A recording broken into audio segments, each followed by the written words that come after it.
Saudi മന്ത്രിസഭയിൽ അധ്യക്ഷത വഹിക്കാൻ മുതിർന്ന അംഗത്തിന് അനുമതി നൽകി സൗദി രാജകീയ ഉത്തരവ്. രാജാവിന്റെയും പ്രധാനമന്ത്രിയുടെയും അഭാവത്തിലാണ് മുതിർന്ന അംഗത്തിന് ക്യാബിനറ്റിൽ അധ്യക്ഷത വഹിക്കാൻ അംഗീകാരം നൽകിയിട്ടുള്ളത്.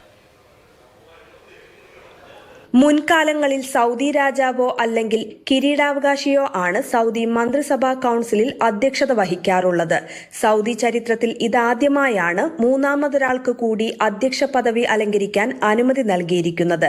ഭരണാധികാരി സൽമാൻ രാജാവും അതുപോലെ കിരീടാവകാശി മുഹമ്മദ് ബിൻ സൽമാൻ രാജകുമാരനും ഹാജരില്ലെങ്കിലാണ് മൂന്നാമത് ഒരാൾക്ക് കൂടി അധ്യക്ഷത വഹിക്കാൻ അനുമതി നൽകിയിട്ടുള്ളത്. മന്ത്രിസഭയിലെ ഏറ്റവും മുതിർന്ന അംഗം അല്ലെങ്കിൽ രാജാവ് നിയോഗിക്കപ്പെട്ട യാൾക്കായിരിക്കും മന്ത്രിമാരുടെ കൗൺസിൽ യോഗത്തിൽ അധ്യക്ഷത വഹിക്കാൻ അനുമതിയുണ്ടാവുക. അബ്ദുൽ അസീസ് രാജാവിന്റെ കൊച്ചുമക്കളിൽ നിന്നുള്ള ആളായിരിക്കും അധ്യക്ഷത വഹിക്കാൻ അനുമതിയുള്ള മൂന്നാമൻ.